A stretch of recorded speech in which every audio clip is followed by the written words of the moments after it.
Mark, What? Trump won elections. Jesus Christ. No, not really. I'm kidding. But imagine Trump did win elections. Okay. I mean, you don't have to imagine it for long, I guess. I don't know. But the point is, imagine he did win. And then imagine he is going to, unlike other politicians, keep on his promises. Do you know his promises, Mark? Keep babies from being killed after birth. Mexico, invade Mexico, and also I don't know what do you know? No, I know something. I mean, it's not been officially announced yet, but the reality is that Trump has been promising to, take charge, fix, and reorient NATO for the longest time, even in his previous term. And, we as Ukrainians, whenever something happens in the States, we mostly care about geopolitics, right? We don't care about other countries' internal politics. Other citizens in other countries are free to do whatever they feel like is good for their country, pick any president they want. However, we do care about certain promises and certain obligations that other countries took on about Ukraine. And even though the Budapest Memorandum's language is kind of sort of vague, and now as an adult I understand why they did that, they have still obligations before Ukraine, because Ukraine is US's, EU's, and NATO's partner in all shapes and sizes, and we are a strategic ally.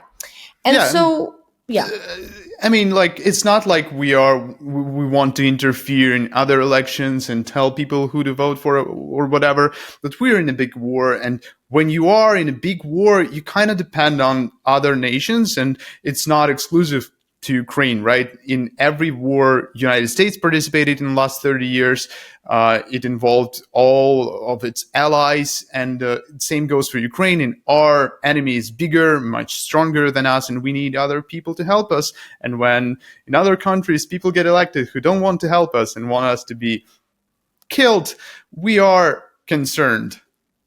Yeah. So because US has taken on certain promises and certain guarantees to help Ukraine whenever we're in need, we're looking at different candidates, and their promises about Ukraine in geopolitics. So Trump does have he doesn't call it a peace plan. He just calls it a plan. It is not published yet. It is not a 1-pager or 18-pager.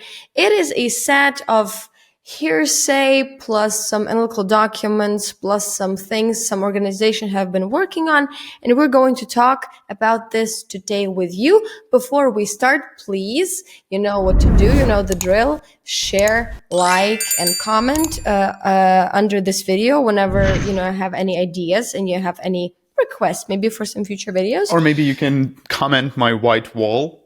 Look at how nice and white it is. Yes, beautiful wall. Or a typical comment about Mark's hair.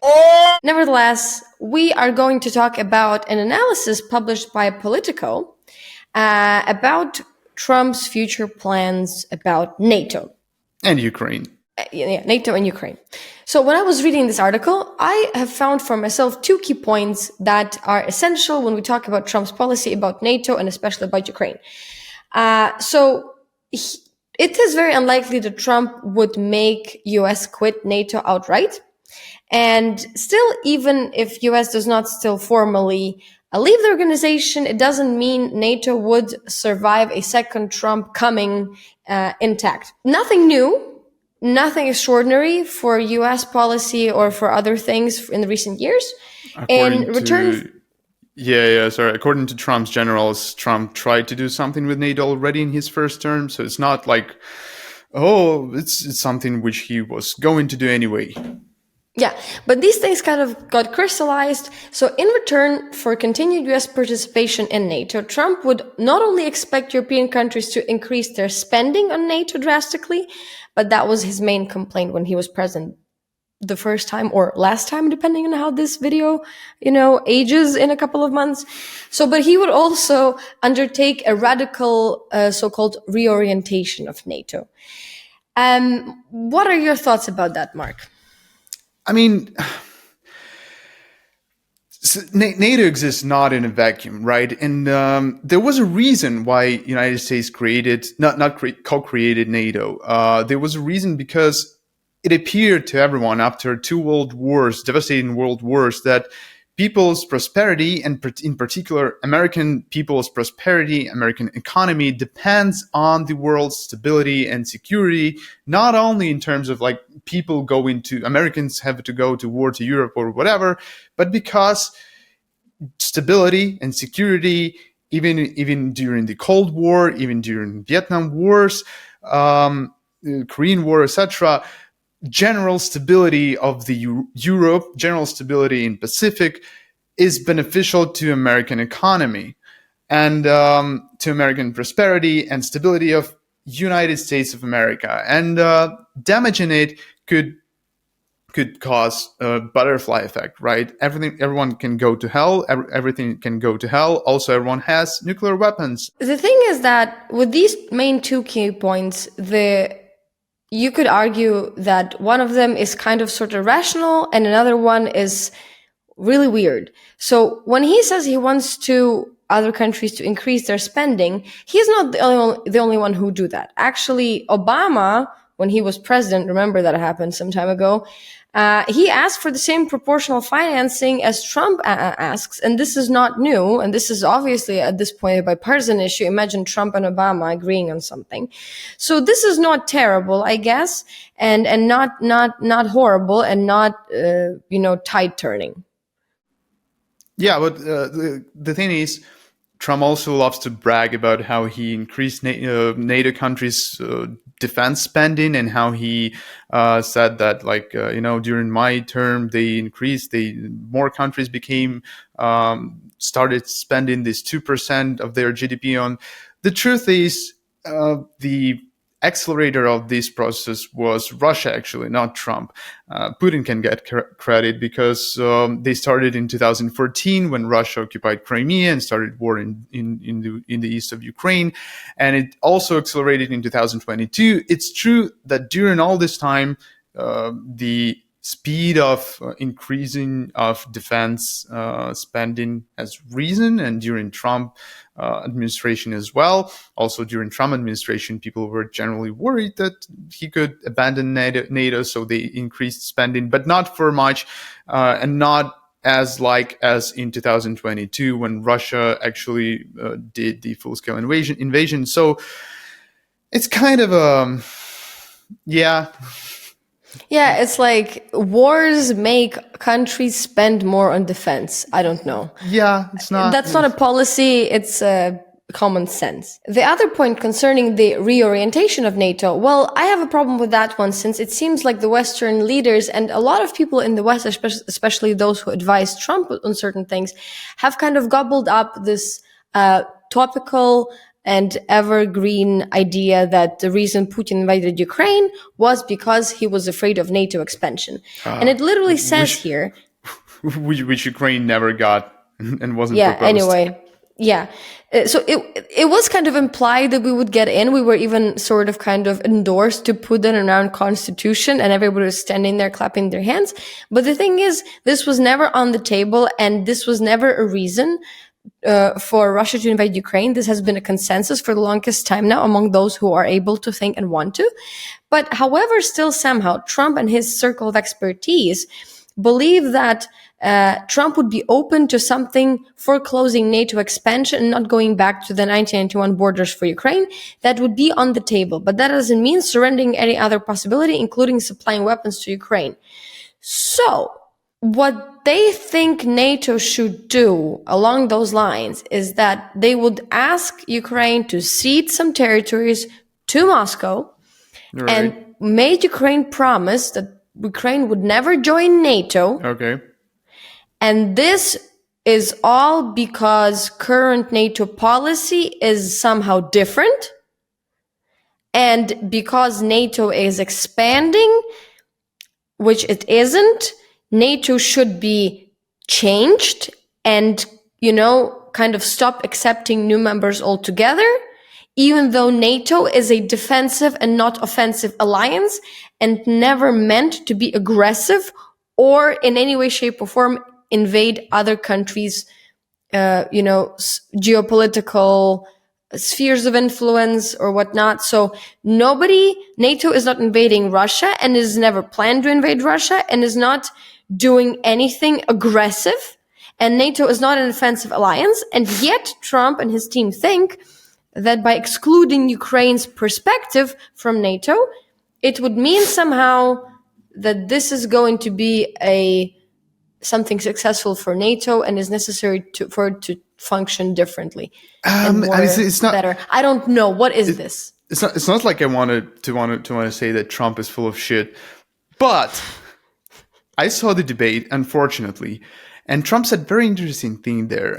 What Trump said during debates is that conquering Ukraine was Putin's dream. When Putin saw that, he said, you know what? I think we're going to go in and maybe this was his dream. I talked to him about it, his dream. He told that to Trump personally. So Trump not only understands it, he has first account of what Putin said to him, and he understands that intentions of Putin are not to protect himself from NATO, which is delusional, and Trump perfectly knows that it's not true, but to conquer Ukraine. So then there's the question, what does NATO has to do with that? And why should Putin stop with some territory of Ukraine if his dream was to conquer Kyiv? Do you know the answer? Literally, these people know why Russia attacked because Russia told them, but they somehow still choose to just, not listen to that, even though they think they can negotiate with Russia, and they choose to believe the things that is fed to them through virtually Russian state TV and Russian state-sponsored propagandists all over the place. While we're talking about it, it also feels like it's not only Trump's position, right? It's the same thing we heard from Democrats and from Biden's team as well, right? The negotiation, we will stop somewhere, we will put Ukraine in better negotiation positions and put Ukraine somewhere, and they'll negotiate with Russia some ceasefire and the war will end. That's not it's the whole idea that this war can be ended by negotiations and not Russian defeat is actually delusional, because you know what?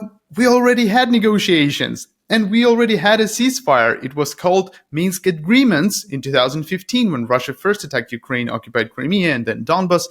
And in 2015, Ukraine with Russia, with France and Germany signed a document which outlined how we solved the conflict, right? Which was created by Russia.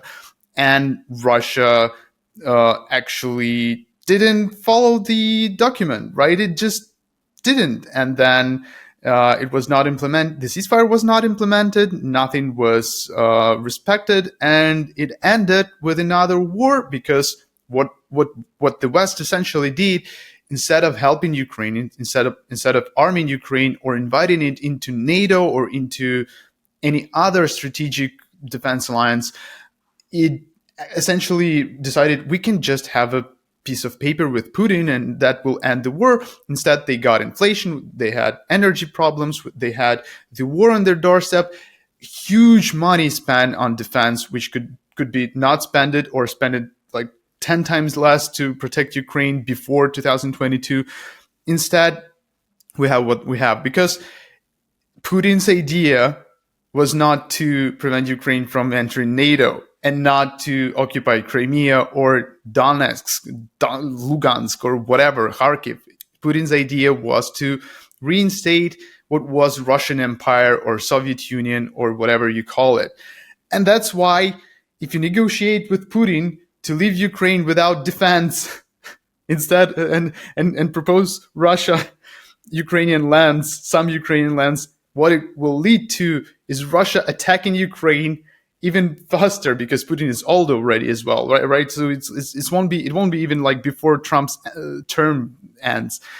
It's just, I mean, it's not fucking rocket science. Yes. So apart from these two beautiful ideas, which make no sense to anybody who has two brain cells, Trump's team and Trump have a vague idea of what the new architecture of NATO should be. And it is very interesting, especially for you guys who live in the European Union and who want to know what you will be doing in case of World War III. Well, there you have it. So the idea is that US will keep its nuclear umbrella over Europe during the second Trump term by maintaining its air power and bases in Germany, England, Turkey, and its naval forces. Meanwhile, the bulk of infantry, armor, logistics, and artillery would ultimately pass from American to European hands. And so this shift, they envision, would involve significantly and substantially downsizing America's security role, stepping back instead of being the primary provider of combat power in Europe, somebody who provides support only in times of crisis. Well, if you live in Europe and now you know that in case this all comes to fruition, you will take care of your own artillery and your own infantry and logistics, all of that. I mean, you and America will only come to you in the time of greatest crisis. Well, you are welcome to look in Ukraine, a country who does take care of its own infantry, armor, logistics, and artillery, and it's still a disaster. It is still a very bloody war, and so this is what you will have to deal with because you never know what America, in terms of Trump being president, will regard as a crisis. So you never know. You never know. This is very important for our friends in the EU to understand, and EU countries who are part of NATO. Then you will actually have to do stuff for them because they will have the leeway to do whatever. It is very problematic. Build and even nuclear worse. weapons. Yeah, it's just, I mean, France has one. Cool, Yeah, right? yeah. But it's just, if you're Poland, for instance, you should start. You should start. Yeah, thinking you of should it just start as making soon as nuclear possible, weapons yeah. because they will say, well, it's not a crisis. Your artillery is holding down the enemy line. It doesn't matter that 1/3 of your country is already occupied. You're making do, right? They're not in Warsaw yet. So Also- that is something to bear in mind. Also, you're expelled from NATO because you're in a war right now, and we are like defensive alliance. We don't want countries with war in its territory, right? Yeah. Yeah. So the thing is that why is this problematic is that another part of that plan is a so-called two-tier NATO system. Those member countries that have not yet met the target of spending 2% of GDP on defense wouldn't enjoy the defense largeness and security guarantee of the United States. This could be seen to be in defiance of Article 5 of the treaty, which obliges every member to take such action if it deems necessary. But members of the Trump foreign policy, they noted that the language in the Article 5 is flexible like any other international treaty, Budapest Memorandum, and it does not require any member to respond with military force. So, this is neither geopolitics based because, well, defending some countries is not just about defending that country, but also defending the interest of your country on that territory. And it's neither values based because it's not about, fight of good versus evil, about all those democratic principles that every Western country has been preaching about for years and years. It's just fiscally based. Whoever pays more gets more defense.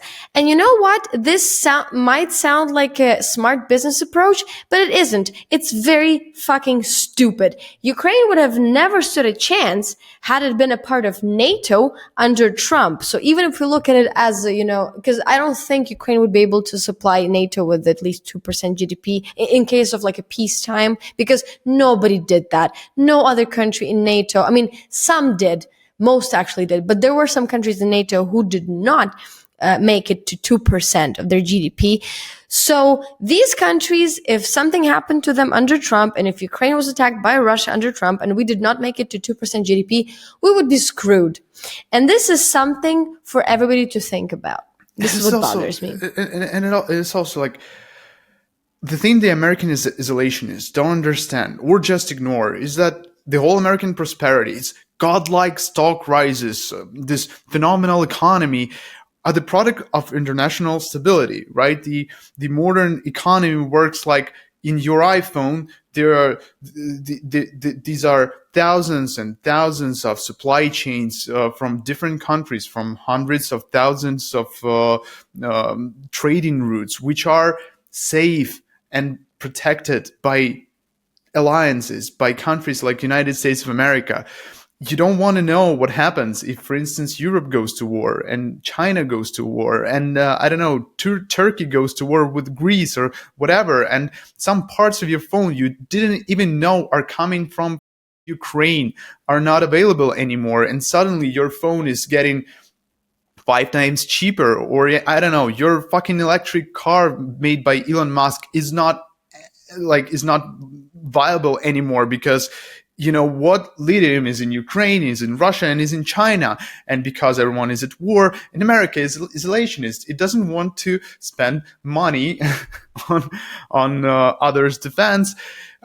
It's gonna buy electric cars 10 times more expensive. And yeah, if you think this is all theory, if you think that nobody would be let down and in times of crisis, Trump's America would come to save you because it could soundly devise what a crisis is, I would like to quote a possible future president of America who actually said that he'd encourage the Russians to do whatever the hell they want with member countries that have not yet met the defense spending target of 2% GDP, a decade after the NATO allies pledged to do so at the 2014 summit in Wales. The presidents of a big country stood up and said, well, sir, if we don't pay and we're attacked by Russia, will you protect us? I said, you didn't pay? You're delinquent?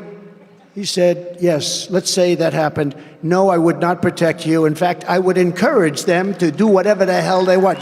Perhaps you won't have such problems because most of your population will be at war in Pacific or in Europe. Because sooner than later, if the world is on fire, you will have to participate in it, right? It's not like we are living on some kind of different planets.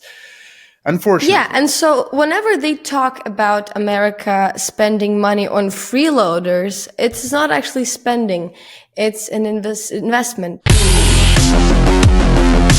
The same way we talk about financing Ukrainian efforts against Russian aggression, you kind of have to do it for your own sake, not for our sake. We're screwed already.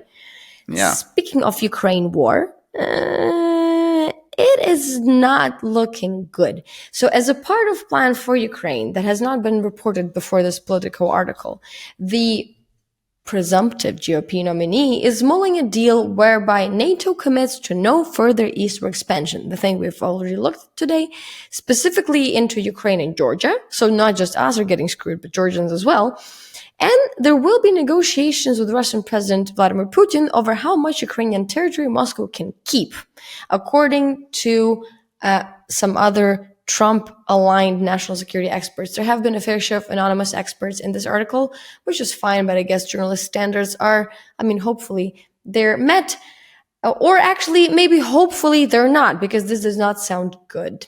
Yeah, not at all. Also, it coincides with what Trump said. Also, if you look at Trump's closest circle, or people Trump's quoting, for instance, Orban, or people who working for Trump, they basically say the same thing. That's how they want to end the war. They want to cede some Ukrainian territory to Russia or whole Ukraine to Russia, and then just forget about this issue. They think that they will benefit from it. We don't know their intentions and what their benefits are. But perhaps that's the real plan. That sounds like truth, and that's horrible. Yeah, there were many GOP representatives like Don Bacon who have told journalists a number of times that Trump was dismissive of Kiev's goal of driving out the Russians out of Ukraine, which has been Biden's unstinting policy. And Don Bacon said that Trump said, if Ukraine wins, what is the benefit? Which is good question. Yeah, you would know what's the benefit if you would talk to not only to Russian assets. If you talk only to Russians, they won't tell you what's the benefit of Ukraine winning, right? And that's the problem. This is actually the moment where I audibly said, lol, what the fuck, or reading this article, because, well, I don't know what's the benefit of Ukraine overthrowing and putting a horrible, anti-humane regime in its place with our own bare hands and not letting, American troops, European troops fight the fight for us. I don't know what's the benefit of being, continuing being the world police and, providing world order with your own interests. I don't even know what's the benefit for America. What's the benefit of showing China its resolve and stopping China from invading Taiwan and ruining the whole world with it, right? I don't know. Yeah, what's the benefit? Avoiding war with China. Tell me, Mr. fucking, I don't know, Don genius. Bacon. Don Bacon, right? But again, for different reasons, is the fact that EU needs to assume more leadership in NATO. Apparently, over-reliance on a partner with very, very unstable political environment is bad and unreliable, Yet another reason, in my opinion, why Putin timed the full-scale invasion very, very perfectly. So America has been on the forefront of helping Ukraine, and Europe and Ukraine have been largely dependent on America in that regard. But then internal struggles that America is currently having, with all the kind of very polar political views on the geopolitics within the Democratic Party and Republican Party. It's not helping. So this over-reliance kind of bit us in the ass. And this is when we look to our leaders in the EU and go like, they're not like doing very effective job right now. Could you maybe please step up? And I'm very aware that the military budgets of EU and America are very different. I'm very aware, but we would like to have more leadership. But there is a caveat that comes with that. So United States really, really wants EU countries and NATO countries to step up with financing and to take more responsibility for war in Ukraine. Trump has said a lot about that topic. Why are we doing most of the work? Why are they doing a lot of work? Why are they not helping? Why are we only helping? And all that. And this is all very great. The problem with that is that European leaders apparently seem to be in denial about that fact. And they think that they are not looking for any way to even try to any idea how to replace United States in case United States decides to go. There are efforts by President Macron and there are efforts by Germans to push for more independence from the US. But these intentions have kind of fallen flat.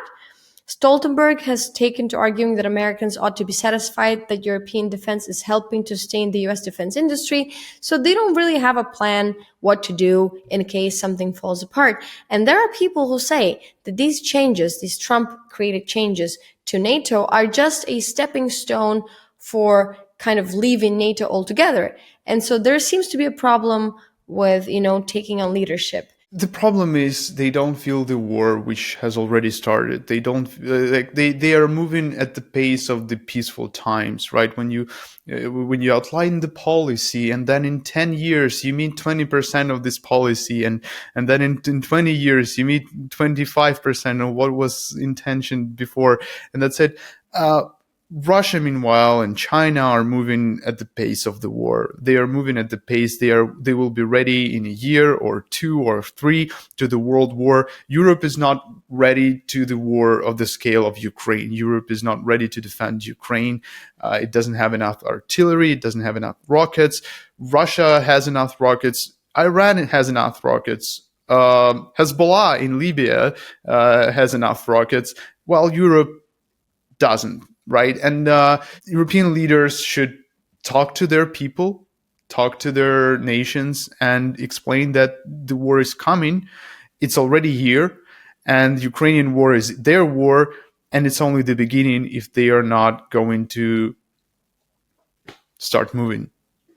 And the problem with that also is that even though Trump and Trump's former officials and Trump's team seem to want Europe to take a more aggressive and more leaderly approach to NATO, they probably don't want to go too far in handing over the leadership to the Europeans, which I find extremely, extremely, extremely worrisome.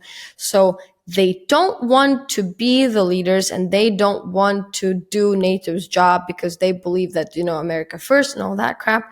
But they don't want to give Europeans too much leadership. And so the worry about that is that Trump's these isolationist instincts that Mark talked about, they could accidentally actually boomerang and lure the US into even wider war when it's a bit too late. We should ask the question. So they don't want European leadership. Did anybody ask them if they want Russian leadership? Because it feels like they will answer not as confident as they are answering about these things, right? I have worries about that, because it's almost like someone from Russia outlined those policies. Someone it actually everything with about bad those intentions. Yeah. policies to be seems like it's been written in the Kremlin. I mean, all jokes aside, it doesn't look good. There are even more details. We're going to link this article, leave it down below so you can read it. But I mean, we on this channel don't like making political predictions because anything can happen at this point. We're 2024. Ever since 2019, we have learned our lesson not to predict anything because anything can happen. I mean, and we live in a context which cannot be unburdened. Yes. We live in a country where our president used to be a showman, and now he fights the largest world in Europe since World War II. And he's doing our country's doing a pretty good job. Nobody would think that would happen. So, I mean, we had COVID, we had Trump as president, and maybe we'll have Trump as president again. We had a horrible debate that we've never seen in this, we have Italian far right supporting Ukraine in our fight against Russia. So, I mean, anything can happen. So only Trump can tell how far he will go in upending NATO. They have the main argument. They say, well, everybody complains about NATO, especially Obama. Obama complained about NATO a lot.